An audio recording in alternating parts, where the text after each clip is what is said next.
దోళ్ళకి మేత కూడా వేయకుండా వెళ్ళిపోయారు వీళ్ళు.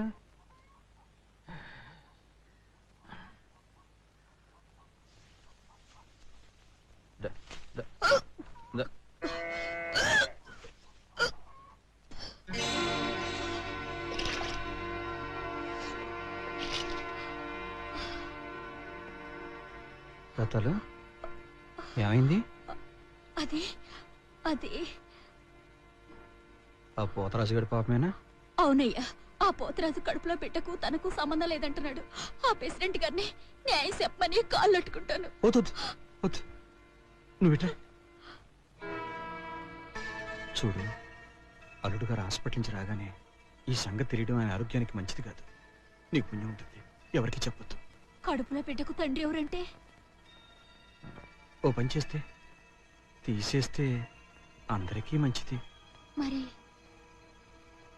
నా దగ్గర డబ్బు లేదు. ఓ పంచే, ఈ ఉంగురు అమ్మి తీసుకో. రత్తాలు, ఈ విషయం మనిద్దరి మధ్య ఉండాలి. అల్లుడు గారికి అని తెలిస్తే అందరినీ చంపేస్తాడు.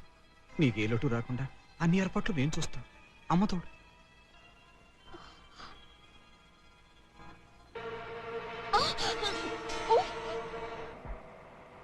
రాణి, అక్కడ కనపడుతుంది అరటి చెట్ల నీళ్ళు, అదే మా మామగారిది. మీ మామగారి ఇల్లు కాదండి, మా నాన్నగారి ఇల్లానండి. నమస్కారం పేషెంట్ గారు. ఏంటా? నాయుడు గారి పొలం సత్య గారు కొన్నారు కదండి, 50,000 ముట్టినట్టుగా చీటీ ఇచ్చారండి. అది ఇద్దామని ఊరు బయలుదేరానండి. ఎంతలో తమరు కనిపించారు. ఏమీ అనుకోకపోతే ఈ చీటీ సత్య గారికి ఇస్తారండి. పొలం కొన్నారా? ఎప్పుడు? 4 రోజులు అయిందండి. తమకు తెలవదండి? తెలుసులే, నువ్వు వెళ్ళు.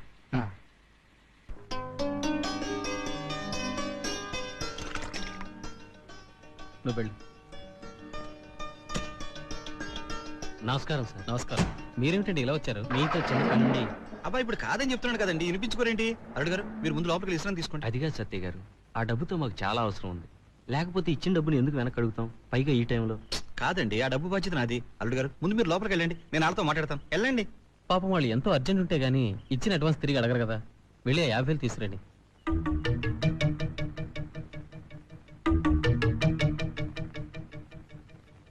డబ్బు తీసుకురండి మామగారు.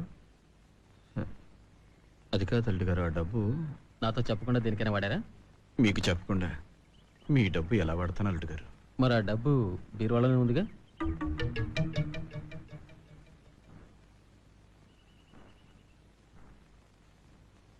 లేదల్లుడు గారు, ఆ డబ్బు ఇంట్లో లేదు. ఏమిటి మావగారు మీరు అనేది? ఆ డబ్బులు ఖర్చు పెట్టలేదంటారు, ఇంట్లోనూ లేదంటారు. ఏమిటిది? అసలు ఎందుకు ఇలా కంగారు పడుతున్నారు? బాగా గుర్తు తెచ్చుకుని చెప్పండి. ఆ డబ్బుతో మీ ఊళ్ళో స్థలం గానీ పొలం గానీ కొన్నారా? చెప్పండి మావగారు. మీ అనుమతి లేనిది మీ పొలంలో చిన్న చెరుకు ముక్క కూడా తినలేని మామగారు మీకు చెప్పకుండా అంత డబ్బు ఖర్చు పెడతాడు. చెప్పండి అల్లుడు గారు. నేను ఇప్పుడే ఇక్కడే జవాబు చెప్పగలను, కానీ అది నా నమ్మకానికి మీ జీవితానికి రెండింటికి అవమానం. నాకు పిచ్చెక్కక ముందే ఆ డబ్బు ఏం చేశారో మీ నోటితోనే చెప్పండి, లేకపోతే నేను చచ్చినంత ఒట్టు. ఏమిటి నాన్న ఇదంతా? పేదోడి బతుకమ్మ అమ్మోరు సంబరానికి పశువు కుంకుమం రాసి అలంకారం చేసిన బలి పశువు సామెత అయిపోయిందమ్మా నా బతుకు. ఆఖరిసారిగా అడుగుతున్నాను, ఆ 50,000 ఏమైందో మీ నోటితోనే చెప్తారా చెప్పరా? చెప్పండి నాన్న, ఆ 50,000 ఏమయ్యాయి? ఏం చెప్పమంటారమ్మా? ఆ 50,000 నీ అన్నకిచ్చిన నువ్వే నేనే ఇచ్చానండి అని చెప్పనప్పుడు, తీసుకున్న నీ అన్న తీసుకున్నాను అని ఒప్పుకోనప్పుడు నేనేం చెప్పగలను? ఏమిటండి మీరనేది? నేను మా అన్నయ్యకి డబ్బు ఇవ్వడం ఏంటి? దేవుడి సాక్షిగా నాకేం తెలియదండి. ఏమండి, నా తాళిబొట్టు మీద ప్రమాణం చేసి చెప్తున్నాను, వాడికి నేను ఒక్క పైసా ఇవ్వలేదండి. బావా, నేను వ్యర్థం పనికి మాలి వాడిని, కానీ నా చెల్లెలు కాపురం కూర్చేంత నీచుని కాదు బావా. ఒకసారి జైలుకి వచ్చిన పాపానికి నన్ను శాశ్వతంగా దొంగం చేయకండి. సత్యయ్య గారు, మీ కాళ్ళు పట్టుకుంటారు, నిజం ఒప్పేసుకోండి. రంగా, ఇది డబ్బు ప్రశ్న కాదయ్యా, ఒక నమ్మకానికి 2 జీవితాలకి సంబంధించిన సమస్య. నా మీద దయించి ఆ రోజు 50,000 రూపాయలు పొలంలోకి తీసుకొచ్చి నాకు చూపించావే, ఆ విషయాన్ని అల్లుడు గారికి చెప్పు. అల్లుడు గారిని నేనేమనకుండా నేను చూసుకుంటాను. చెప్పు. చాలా నోర్మై, ఇంతవరకు పెద్ద మనుషుని ఊరుకున్నాను. నీకు అన్నం పెడుతున్న దేవుడు మా బావ, ఆయన మీద ప్రమాణం చేసి చెప్పు. నేను జైలు నుంచి తిరిగి వచ్చాక ఎప్పుడైనా ఎక్కడైనా నిన్ను కలిసానా? రంగా. సత్యయ్య గారు, రంగు బయటపడ్డా కూడా రంగ నడిపించాలని చూడకండి. ఆ 50,000 ఏం చేశారో నాకు బాగా తెలుసు. కానీ నా లక్ష్మి, ఆ లోకంలో ఉన్న నా లక్ష్మి కోసం మిమ్మల్ని వదిలేస్తున్నాను. తమరు గొప్ప మనసు ఉన్నాడు కాబట్టి వదిలేయచ్చు బాబు. కానీ పుట్టగూటి కోసం మోసపోయిన ఈ పేద ఆడది ఈయన చచ్చినా వదలదు. చెప్పే చెప్పు, నీకు జరిగిన అన్యాయం ఏమిటి చెప్పు. బాబు, ప్రెసిడెంట్ బాబు, మీరే నాకు న్యాయం చేయాలి. ఈ పెద్ద మనిషి నాకు 50,000 పొలం కొనిస్తానని ఆశ పెట్టి నన్ను పశువులా ఆడుకుని మోసం చేశాడు బాబు. ఈయన వల్ల తల్లిని కాబోతున్నా నేను. అన్యాయం చేయకండి అని ఎడితే కడుపు తీయించుకోమని ఉంగరం నా మోకారు కొట్టాడు బాబు.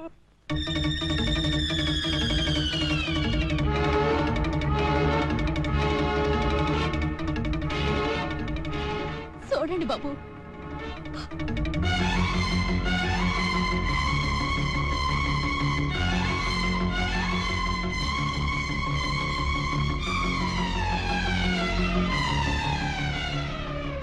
అల్లుడు గారు, ఇదంతా నాటకం. చచ్చిపోయిన నా బిడ్డ లక్ష్మి మీద ప్రమాణం చేసి చెప్తున్నాను. నాకు ఆ రత్తాలకి ఏం సంబంధం లేదు. నా మాట నమ్మండి. అవునండి, ఇదంతా చూస్తుంటే మా నాన్న అన్నయ్య ఈయన్ని కావాలని ఇంటి నుంచి తరిమేయడానికి ఇలా అన్ని చేస్తున్నారనిపిస్తుంది. వీళ్ళని కొట్టో తిట్టు ముందు నిజం కాబట్టండి. చాలే నోర్ము ఇవే. బయట వాళ్ళ దేవుళ్ళు, ఇంట్లో వాళ్ళు దయ్యాలు అనుకోబట్టే మన బతుకులు ఇట్టా తగలటాయి. తమ్ముడు, 50,000 సంగతి నాకు తెలియదురా. ఈయన పెరట్లో రత్తాలకు ఉంగరం ఇస్తూ బతిమాలట నా కళ్ళారా చూశాను. కాదని చెప్పమను. నిజమే అల్లుడు గారు, ఆ ఉంగరం నేనే ఇచ్చాను. కానీ అసలు ఏం వద్దు, ఇంకేం చెప్పదు. ఆ 50,000తో మీ పేరున పొలం కొనుక్కున్నారు. కానీ మీకేం తెలియదు. భర్త వదిలేసిన ఆడదానికి కథలు చెప్పి మోసం చేశారు. కానీ మీకేం తెలియదు. నేను ఎంతో అభిమానంతో, గౌరవంతో మీకు ఇచ్చిన ఉంగరాన్ని మీతో అక్రమ సంబంధం పెట్టుకున్న ఓ ఆడదాని శీలానికి వెల కట్టిచ్చేశారు. అల్లుడు గారు, నేను చెప్పి మీరు ఇంకా మాట్లాడి నీతిని నిజాయితీని నిలువునా చంపకండి. ఆ రోజున లక్ష్మి చావుతో నాకు దేవుడి మీద నమ్మకం పోయింది. ఈ రోజు మీలో ఉన్న మోసం చూసి నాకు ఈ ప్రపంచం మీద నమ్మకం పోయింది. వెళ్ళండి, వెంటనే నా కళ్ళ ముందు నుంచి బయటికి వెళ్ళండి. ఇక ఈ జన్మలో మీ మొహం నాకు చూపించకండి. వెళ్ళండి. అల్లుడు గారు, అల్లుడు గారు, నా మాట ఒక్క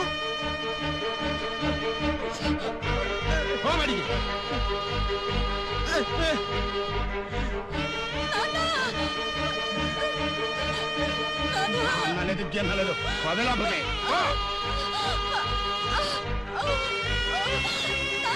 పో లోపలికి. అవే. దేవాలయం లాంటి మళ్ళీ ఈ చుట్టుపక్కలకు వచ్చావా ప్రాణం తీస్తాను. పోరా.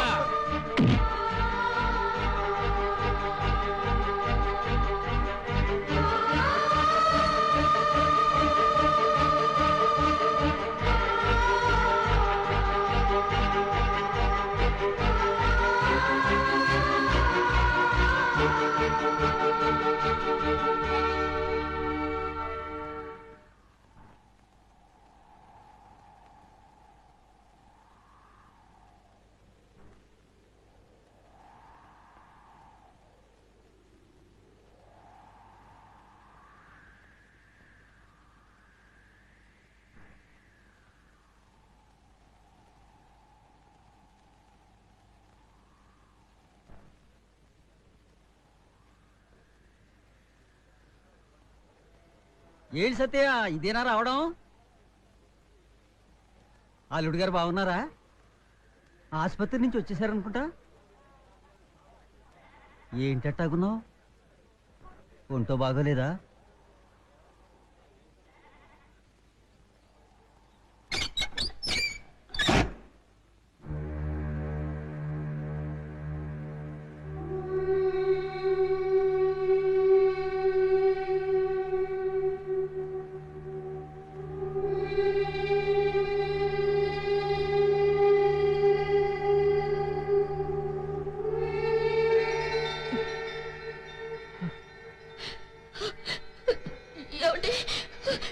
నాకు మాట ఇస్తారా?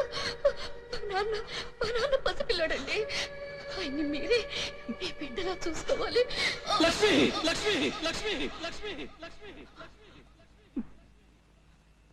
మావయ్య, అల్లుడు గారు, నాకే పాపం తెలియదు. నన్ను నమ్మండి అల్లుడు గారు. అమ్మ తోడు. మావగారు,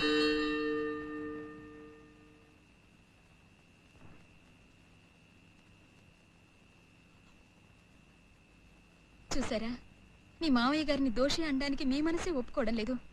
ఇప్పటికైనా నా మాట వినండి. పొద్దున్నే వెళ్ళి నాన్నగారిని తీసుకురండి. నిజాలు ఆవేశంతో కాకుండా ఆలోచనతో నిర్ణయించండి. ఇదెక్కడ అన్యాయం అండి? మీ మాటలు నమ్మి మీరు చేసిన పాపాన్ని ఆ సత్తయ్య చేశాడని 10 మంది ముందు చెప్పాను. దానికి మీరిచ్చేది 1000 రూపాయల. నేను ఒప్పుకోను. ఒప్పుకోకపోతే ఏం చేస్తావు? ఏ చెప్పానా? ఇప్పుడే ప్రెసిడెంట్ గారితో నా కడుపులో బిడ్డకి తండ్రి మీ నాన్నని చెప్తాను. ఆ 50 ఏళ్ళు కాజేసి నాటకం నడిపింది నువ్వేనని చెప్తాను. ఈ 1000కి ఇంకో 4000 కలిపి 5000 దాని ముఖాన్ని కొట్టు. 5 పైసలు ఇవ్వను. పోనీ నా వాటాలు ఇవ్వరా? నీ వాటానా? అదెక్కడుంది? ఈ 50,000 నా కష్టాజితం. నేనెందుకు ఇవ్వాలి? ఓరి నా కొడక, ఇప్పుడు దానికి గనక డబ్బు ఇవ్వకపోయావంటే మన ఇద్దరి చరిత్ర ఊళ్ళో టంకేసి చెప్పుద్దురా. నాకేం నష్టం లేదు. ఇప్పుడే ఊరి నుంచి పారిపోతాను. అగా ఒక 25,000 రూపాయలు నా చేతిలో పెట్టి మరీ కదులు, లేకపోతే అసలు దొంగ నువ్వేనని ఇప్పుడే చెప్పేస్తా అల్లుడు గారికి. నువ్వేంట్రా చెప్పేది? ఎక్కడున్నాయో తీరబడి వెళ్ళి. అదో. రేయ్, వదులు. నీ అబ్బా, వదులు. మర్యాదగా డబ్బు ఇవ్వు.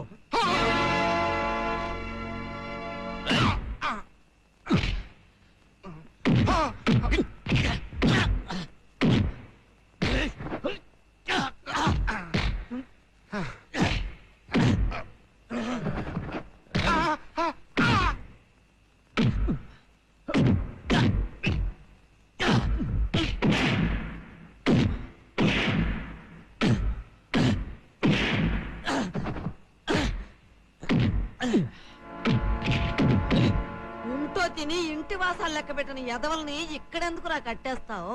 తీసుకెళ్లి పోలీస్ స్టేషన్ లో పడే. వీళ్ళ సిరుసులు పగల, వీళ్ళ మాటలిని మంచి ఆయన్ని దూరం చేసుకున్నాం.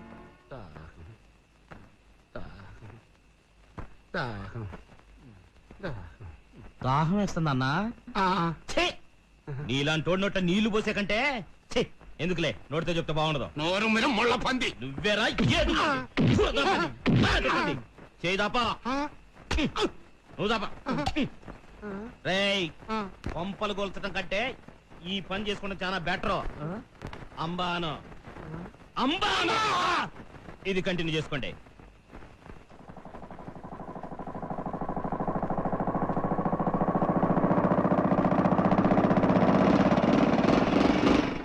రండి బాబు రండి. ఎన్ని కట్టాలు నా గుండెల్లోనే దాచుకొని నలుగురిని నవ్విస్తుండేవాడు. పొద్దు పొడిసిన దగ్గర నుండి నిద్ర అయ్యేదాకా గలగలా మాట్లాడేవాడు. అట్లాంటిది నిన్న ఏమడిగినా నోరెత్తకుండా ఇంట్లోకి వెళ్ళి తలుపు మూసుకున్నాడు బాబు. సీమకు కూడా అపకారం చెయ్యని మనిషి. ఎవరేమన్నారో గుండె పగిలేటంత కట్టమే వచ్చిందో, తీరా చూసేసరికి ఇది పరిస్థితి.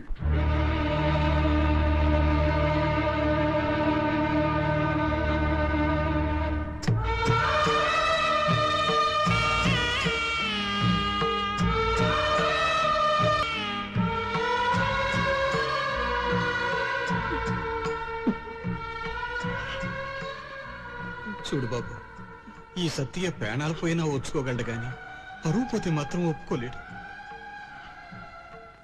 ఇక మీరు నాకు అల్లుడు కాదు, నా కొడుకు. నాకు తల కొరివి పెట్టాల్సింది మీరే బాబు.